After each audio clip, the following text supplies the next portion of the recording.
I need new music. This is the JJO Discover New Music Podcast. Welcome to another edition of Discover New Music here on JJO, and very excited for my guest today. A guest that I actually go way back with, I believe, to 2014 in a tiny little karaoke bar called Bugsy Malone's in front of maybe...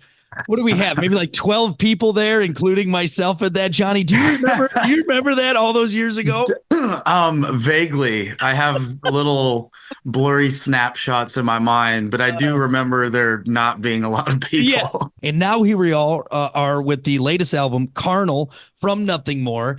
And I want to kick things off. By the way, it's Johnny Hawkins, everybody. We're just sitting here reminiscing. I didn't even introduce you. Who is this guy? Yeah, this guy. Let's talk about Carnal. Where does it stand sonically, creatively, directionally, etc. for Nothing More? We decided to go a little bit back to our roots on this album. And by that, I mean kind of back to the self-titled kind of mentality when we were writing that album. Just a little more guitar heavy, like leaning into the guitar riffs, whereas the stories we tell ourselves, we kind of took a little bit of a departure from that and focused a little bit more on like distorted bass and the guitar being a little bit higher and stringier sounding, and just little sonic choices like that. For example, this album, we just decided to lean into the heavy side a little bit more, and also just really try to make sure every song had a banging chorus. That was our goal. We're like, we want all bangers. Yeah. And I think we did that. I feel like every chorus on this album just feels really strong. And of course I'm biased, but I do think it's our best collective piece of work to date. Of course, there's always going to be songs like Jenny, or This Is the Time, or Go to War that are always going to be really special. But as an entire listen through, start to finish, I feel like this is one of the most enjoyable ones. Yeah. You guys have never really shied away from really exposing yourselves, being open, being vulnerable. Do we see some of that as well? More of that on Carnal? Yeah. I mean, there's always a bit of that, or I'd say a lot of that actually throughout the lyrics, because so many of the things that we write about are typically from a pretty personal experience. I'm trying to think though. I mean, it's all very personal, but I don't know if anything will ever get quite as personal as Jenny or God Went North. I mean, Jenny was about my sister. God Went North was about my mom passing from cancer. And it's like those, you can't really touch much closer. Right. And you don't really want to, I don't really want to rehash those things. So, but there's plenty of other life and stuff in this one. It's really a reflection of more of the last 2 to 3 years of my life and the guys' lives. And I really think it's some of our best work yet. So I'm excited for everybody to hear it. Is there a track that maybe I've reworded this question? I always used to ask if there's a favorite track, but that's a really hard one for artists to do when you're this close to it. But is there a track that really sticks out to you, that really resonates with you on this album? I think it changes really like week to week or month to month. I'll kind of go through phases where there's kind of like a honeymoon period with the album. Like, you've been working so hard on it and you've kind of seen these songs come to life, and you and the other guys in the band get to be excited about it, but not that many other people have heard it yet. So you feel like you have this secret that you really want to let out. It's really kind of annoying until it's released. And then once it's released, there's that honeymoon period where you kind of, I love to like listen to the album multiple times just to kind of reflect on the entire process and really hear the final work and where it landed. And then once that honeymoon period's done, like I'm kind of on to the next album, even though a lot of people out in the world are still kind of, will be learning about the album over the next year. My head kind of moves on just because at that point I'm sick of it, because I've been working on it for a year and a half or something. And your question though, I think right now the song I'm jamming the most is actually turns out to be the next song that we're gonna be, but the song that we're focusing on is called Stuck. We'll be dropping a music video for that. That one's been my jammer lately. Yeah. Well, I can't wait to hear more. And I know people will be clamoring for it. And speaking of tracks and being able to hear the full piece once again in true Nothing More fashion, you guys set the bar extremely high with the number of tracks, having 15 on this. And I've always been so intrigued by this. You guys have always really, and not that they're all long, sometimes they may be an interlude or something, but is that again continuing that Nothing More tradition of that musical journey from track one to the last track in it? You know, when I was saying we kind of wanted to go back to our roots on the heavy stuff, in the same way we wanted to go back to our roots on kind of what we explored on the self-titled album. I dove real deep on that album and into the interludes when I was working on all the Alan Watts stuff and some of the instrumental stuff with the band. And so this one, we kind of reimagined some of those concepts. And yeah, we always like our albums to feel like a journey and kind of like if you were laying down, falling asleep and just had headphones in, or if you're on a long drive, that it could really take you somewhere. Because those have always been the albums that really impacted us. Yeah. And we felt like that's kind of like a dying art in the music world, is that aspect of the art, because everything's so single driven and single focused and bite sized. So yeah, very intentional. I think we got a good journey on this one. I love it. I love it. And I like it. I don't have to read, so I can just listen, and that's much easier for me than actually picking up a book. So I'll take this one. Yeah. Over the Odyssey. Right. And some other things we've seen on this album. I really like this. We're going to talk about who you produced it with and mixed it with, because you got some heavy hitters there.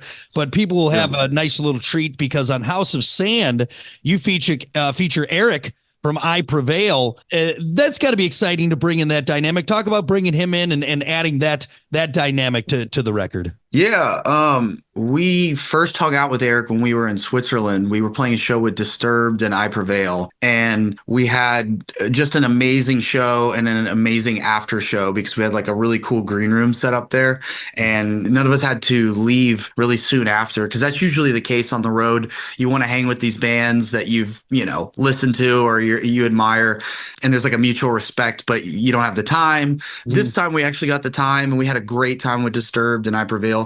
So it was soon after we got back from that European tour, and we were in the States, and we were working on the album, and we were getting closer to finishing it, that we were like, maybe we should reach out to David and reach out to Eric, because they were just fresh on our mind, and we really hit it off, and it worked out. So Eric joined us on House on Sand, and it was just like the perfect fit. Whereas David Draymond from Disturbed, initially we were going to put him on Stuck, which is the next single we're going to focus on, but we moved him to Angel Song because we wanted to do something a little more rock leaning instead of metal leaning, because we feel like he does the metal stuff all the time with Disturbed, and we felt like it would be a bigger song at radio, and he does great at radio. He's like the radio darling.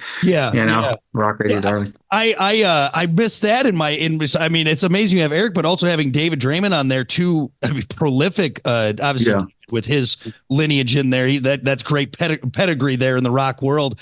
Did it push you as a vocalist a little bit there to, now having these guys on there where you're like, oh, all right, here, let's bring it, John. Most of the songs that we've done features on, we usually would have a complete finished version with my voice already.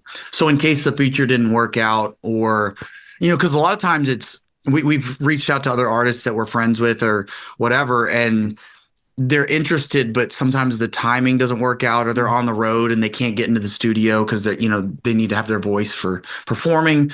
With these two songs, with Angel Song and with House on Sand, they were already done. So my vocals were recorded, and it was just a matter if they could swap out some stuff and kind of put their twist on things and lay down some stuff. Whereas Stuck, that song, we have a feature with a guy named Sinister, who he's kind of in the funk genre, and by funk I mean PHONK.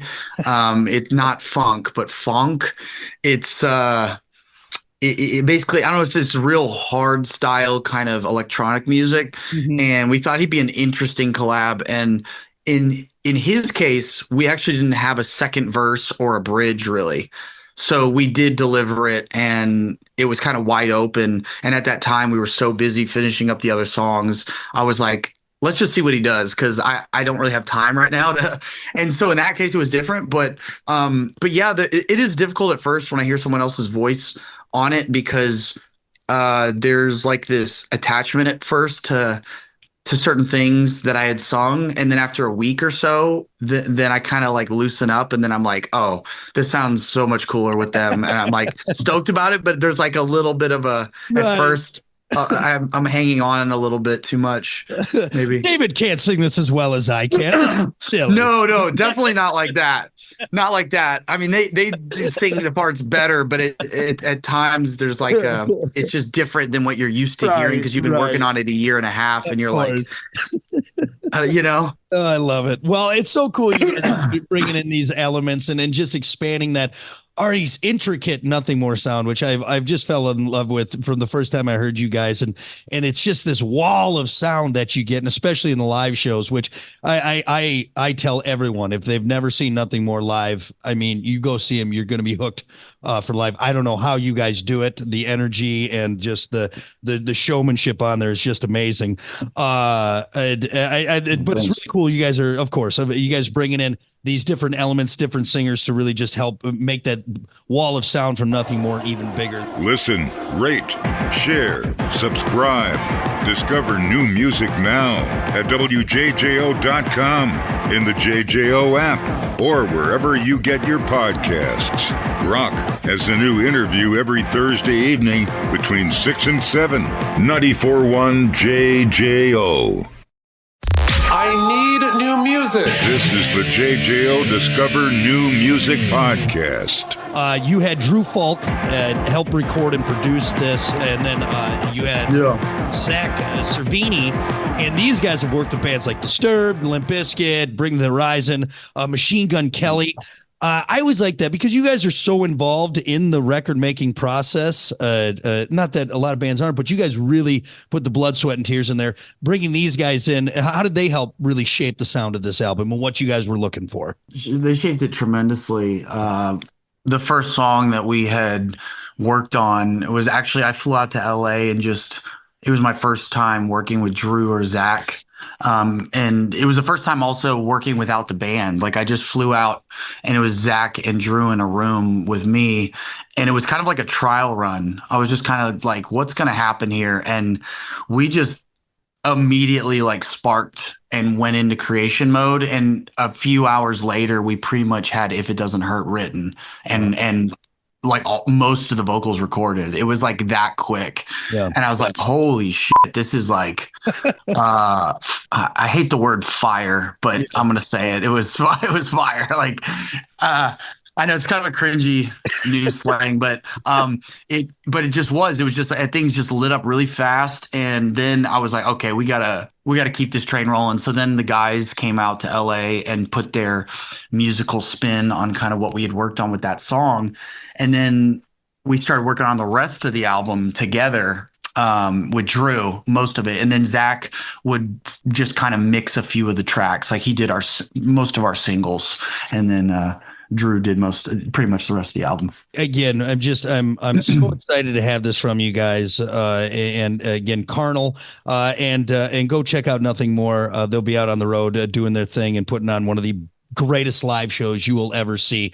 Now that we have the new record information out there with Carnal from Nothing More, I do want to ask, this is an album question / more of a Johnny question, because you're a drummer by trade, and I know there's still always going to be that drummer tick in you and everything, and being obviously the original for the band.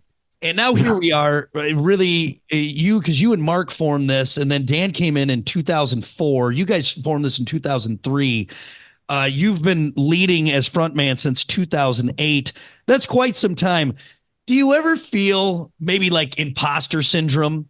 Unwarranted, obviously. Oh, yeah. But even at this point, did you struggle with that? And even with making this new album and maybe wanting that security behind the drum kit as the frontman? Oh, yeah. I mean, I've definitely felt that in the past. Yeah. Transitioning is not so much like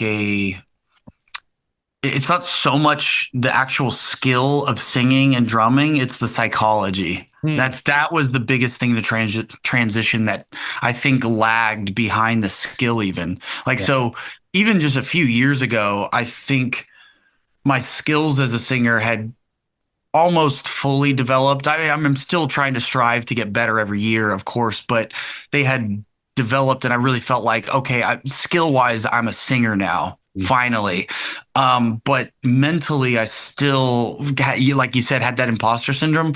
I think it was really probably this album is probably the first time I felt 100% like a singer. Yeah. And a front man, and not like a drummer who became one, I guess. I think I've like fully transitioned. I love it. I love that answer. And again, like I said, unwarranted, obviously, on that, but I know it's much different getting out there, and you're like, you go from nice and safe behind the kit to like, oh, wait, do I got to do like those jumping splits like David Lee Roth or, around like that. So, which you're probably the only one other than David who could do that at this point. It's unbelievable. I could definitely do jumps, but the jumping splits, hell no. My hip flexibility is pretty horrible. So oh, I love it. Working on it. Well, good. I want to see it next time. Maybe in 2 years, I'll do the jump splits. The next album, we'll have that. Well, I love getting your insight on that, and I always love chatting with you. And I'm so proud of you guys and so happy for you again. Carnal, the latest from Nothing More. Cannot wait to hear more from you guys and see you very soon. Now that the important stuff is out of the way, let's have some fun, Johnny. Let's play rapid fire. And then I'll let you get back to it. There's no wrong answers with this, buddy. You just go with what you feel. Go with your gut. All right. And we'll get it figured out. Now, for you, you know what? I was going to ask this one, but with the kind of shape that you're in, I don't think you eat carbs. So maybe it doesn't make sense. Baked potato. I actually love carbs. Well, of course you do. But I mean, you're the most shredded guy I've ever seen. Okay. Baked potato or mashed potato on a cheat day. There you go. Oh, baked potato. If it's got all the fixins. Fully loaded, of course. Fully loaded, of course. You not just gonna raw dog a baked potato. That's insane. Yeah, that's awful.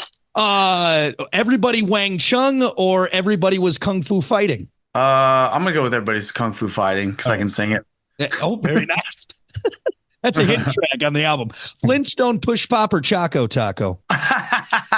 Flintstone Push Pop. Really? Very nice. Very nice. The kid in me. Would you rather have soaked jeans or damp socks? Damp socks, probably. Damp socks. Would you rather see Bigfoot or the Loch Ness Monster? Ooh, Loch Ness Monster. That one would be creepier. Researchers believe that famous picture of, Nessie in the water, and she's it's actually, they believe, a whale penis. Really? So, yeah. Wow. Nessie was a penis this whole time. We didn't know it. Damn. All right. Last one. Would you rather one horse-sized duck or 100 duck-sized horses? 100 duck-sized horses. I think you could do it. it. You're fit. Yeah. You're quick. You're agile. I don't think that's. Oh, wait. Oh, I have to fight them or just like these pets? What was the. I would assume fight. But if you're a lover, not a fighter, you want to wrangle up all these. Yeah, I feel like I have a better chance with duck-sized horses. I mean, I don't know.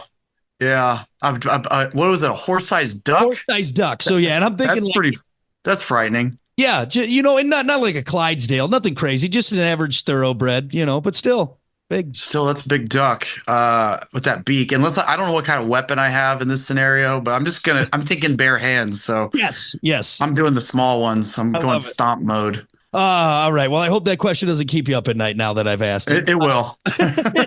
Damn it. Thank you for humoring me. More importantly, Johnny, thank you for talking new music. Nothing More. Carnal. Again, I just so happy for you guys. So proud of you guys. And it's been a fun journey, and I appreciate it, brother. Yeah. Thanks, man. Always good to see you and talk with you. And I appreciate you doing the chat. Listen, rate, share, subscribe. Discover new music now at WJJO.com, in the JJO app, or wherever you get your podcasts. Brock has a new interview every Thursday evening between 6 and 7. 94.1 JJO.